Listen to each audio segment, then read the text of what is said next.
Kalian menghabiskan masa muda kalian dengan mengaji, dengan belajar. Cobalah kalian pikir. Kemarin saya katakan belajar di waktu kecil bagai mengukir di atas batu. Belajar ketika dewasa bagai mengukir di atas air.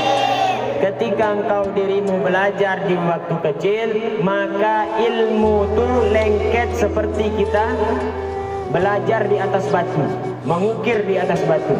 Batu, ya, saya contohkan kemarin, kalau kita buat nama kita di dinding batu, nah mungkin 10 tahun ke depan, 20 tahun ke depan, sampai masjid ini ada, ya, sampai masjid ini tidak ada pun mungkin masih ada, tanpa ada tersentuh lainnya, mungkin masih ada. Nah seperti itulah ilmu kita.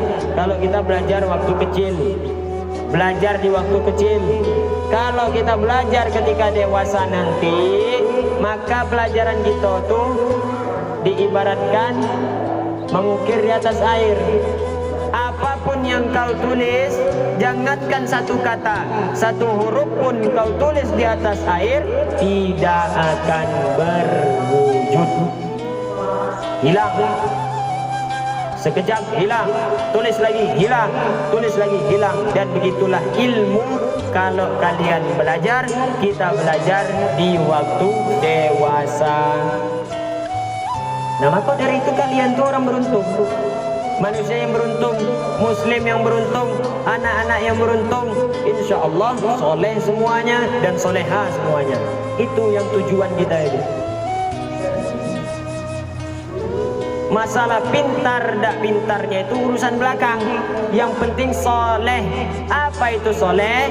Akhlaknya baik, akhlakul karimahnya baik, ya, memiliki akhlakul karimah, akhlak terpuji, ya, dimana pada saat ini seluruh anak-anak generasi muda, ya, akhlaknya itu luar biasa hilang, ya,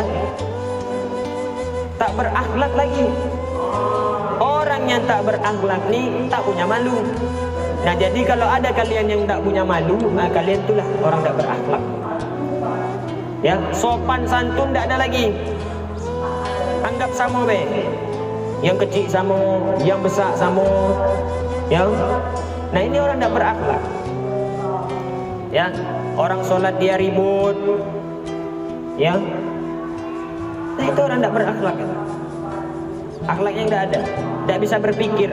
Allah kasih kita otak, akal, ya. Allah kasih kita akal untuk berpikir. Berbeda dengan kambing, berbeda dengan hewan dan lain sebagainya. Kalau kambing ada orang sholat di depannya, kemudian di depannya ada sepotong rumput, ya, maka kambing itu akan memakan rumput di depan orang sholat tadi. Padahal dia melihat ada orang di situ. Tapi karena ada rumput, nah maka dia lebih utamakan rumput itu. Nah, dia tidak tahu mau orang itu sholat, mau orang itu jungkir balik, mau orang itu berdiri, dia tidak tahu. Yang dia tahu hanyalah rumput. Itu apa? Itulah nafsu. Dia hanya memiliki nafsu. Berbeda dengan kita.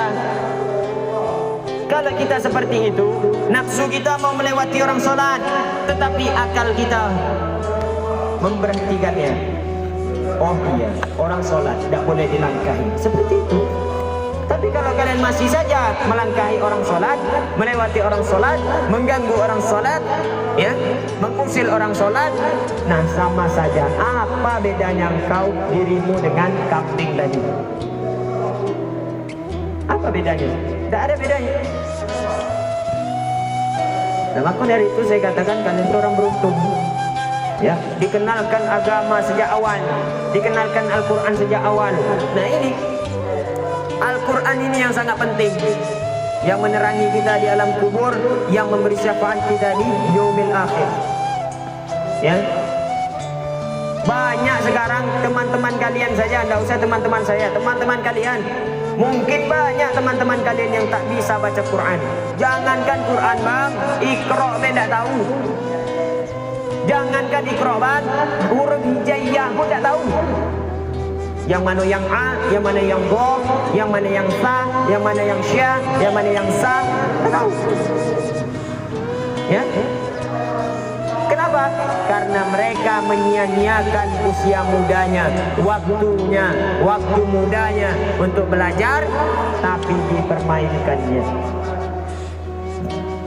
Ya, silakan bermain, silakan. Ya, asal jangan tinggalkan ngaji, jangan tinggalkan belajar. Kalau sudah besar, ya, susahnya minta ampun nanti kita untuk belajar mengaji ini. Alasan, beribu alasan. Yang pertama malu, awaklah besar, masa ngaji. Ya, ada seperti ini. Kemudian apa? Tidak ada waktu. Kalau udah besar tuh mungkin waktu kita sudah tidak ada. Ya kan? Nah, kemudian apa lagi? Malu, kemudian tidak ada waktu. Kemudian yang ketiga mungkin tidak ada motor, tidak ada kendaraan. Banyak ketika kita kalau udah dewasa nanti yang kita pikirkan banyak. Yang ego kita, nafsu kita banyak. Tetapi ketika di waktu muda inilah kalian belajar, sehingga nanti ketika waktu dewasa kalian sudah mendapatkan ilmu dasar dari agama kalian itu sendiri. Ngakunya kita sebagai umat muslim, ya, ngakunya kita agama Islam, tapi kita tak ada tahu apa itu agama itu. Apa itu yang harus kita jalankan. Nah, itu karena apa? Karena kebiasaan kita meninggalkan kewajiban kita. Bukan sholat saja kewajiban kita, terutama yang paling utama ya benar sholat. Tetapi banyak kewajiban kita yang disuruh Allah, ya, yang diwajibkan dengan kita, tapi kita melalaikan. Sekali kita melalaikan, besok kita lalaikan. Ya, nah itu menjadi kebiasaan. Teruslah menghafal, teruslah belajar, ya, karena ilmu Quran, ilmu agama ini, ya, bukan dunia saja yang kita dapat, tapi dunia dan akhirat. Dunia dapat, akhirat dapat. Ya, nah itu. Ya, dunia kita dapat, akhirat kita dapat. Jangan takut kalau kita sebagai umat muslim, orang yang ahli dalam agama, ya, orang yang paham akan agama, orang yang ingin belajar agama, jangan takut. Ya, sesungguhnya Allah akan bantu kita. Kalau kita bantu Allah, maka yang bantu kita Allah juga. Ya. Kalau kita bantu agama Allah, maka Allah akan bantu kita. Ya, sedangkan kalau kita bantu orang tua kita saja, orang tua akan bantu kita. Ya, nah begitupun juga Allah, ya, sang pemilik manusia. Kalau kita tolong agama Allah, maka Allah akan tolong kita juga. Ya, intan surullaha yansurkum. Ya, jadi itulah, bersyukur, kita kembali bersyukur. Ya, tegakkan apa yang diwajibkan kepada kita. Kemudian jalin silaturahmi, hablum minan nas, sesama muslim, jangan saling memerangi, jangan saling memusuhi, jangan saling mengunjing, jangan saling membicarakan keburukan orang lain, jangan. Ya, jangan sampai seperti itu. Ya, jauhkanlah dari ketika kita sedini mungkin ini, dari kita kecil ini jauhkan. Sehingga nanti ketika kita besar, maka akan terikut kebiasaan kita. Kuping kita panas kalau mendengar orang berbicara tentang keburukan orang lain. Panas, sehingga kita pergi. Kemudian mata kita kabur ketika kita melihat sesuatu hal-hal yang negatif, sesuatu hal-hal yang mengurangi pahala kita. Kemudian tangan kita bergetar, ya, ketika kita melakukan dosa, ketika kita melakukan kejahatan, bergetar. Kemudian mulut kita terasa sakit ketika kita menggunjing orang lain, ketika kita membicarakan orang lain. Nah, tanamkanlah seperti itu. Mudah-mudahan seperti itulah kita. Sehingga apa?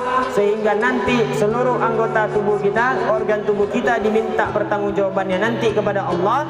Maka mereka akan berkata bahwasannya kelakuan kita selama hidup di dunia akan baik sesuai dengan apa yang kita jalankan, apa yang kita lakukan selama di dunia ini.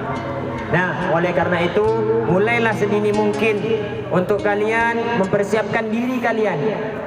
Kembali saya ingatkan, umur usia kita tidak ada yang tahu. Ya, tidak ada yang tahu.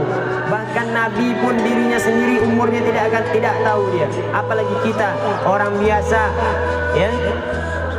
Maut itu hanya Allah yang tahu.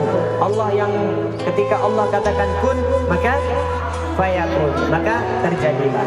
Ya. Tak ada mau tua, mau muda, mau bayi, mau sehat, mau sakit, mau pejabat, ya, mau penjahat dan lain sebagainya, semuanya itu Allah sudah tentukan waktunya. Kita sudah ditentukan waktunya. Nah, oleh karena itu siapkanlah diri kita semua, introspeksi diri kita, muhasabah diri kita, jadilah pribadi yang terbaik dari sekian banyak pribadi yang Allah jadikan terbaik. Paham?